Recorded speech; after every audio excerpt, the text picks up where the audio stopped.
It was Anacharsis, was a Scythian traveller and philosopher of the 6th century BC who visited Athens.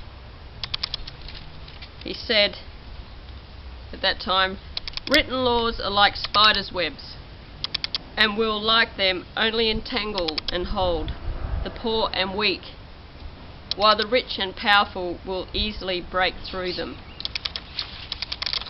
Nowhere is that more apparent at the moment than in Western Australia with the politicians' fines laws.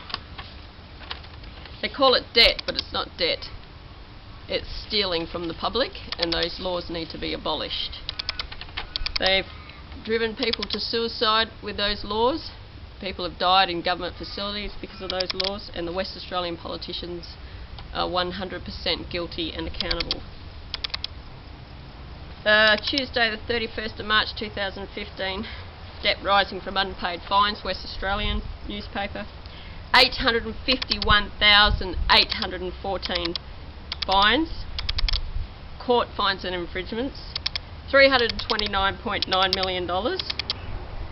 They've cancelled 147,315 driver's licence suspensions, involving over 50,744 individuals in the past 6 months.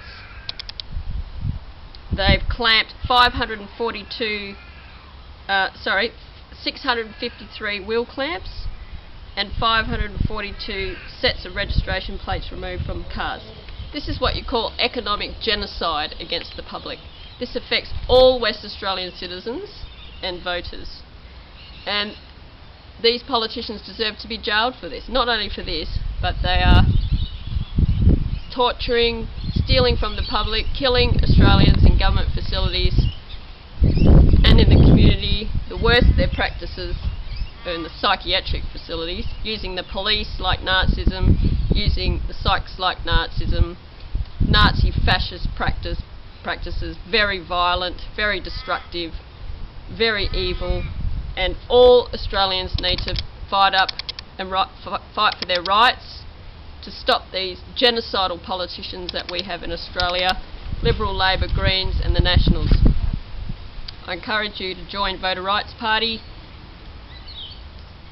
Fill in, sign our membership form. It's free. Help us get registration, which we are going to get by the beginning of 2016 for the federal election. And we'll have candidates hopefully across the country contesting to win seats to stop these genocidal politicians from stealing from the public and enforcing their genocidal laws, practices, using billions of dollars of public money, destroying our rights, freedoms and interests. This is going on in Australia.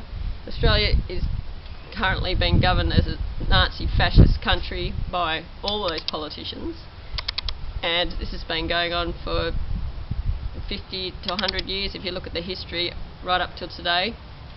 They are genocidal politicians. They deserve to go to prison, and their senior government managers in a range of government departments also deserve to go to jail. It's about 1,000 political and government men and women in each state that deserve to go to prison for genocide against the Australian people.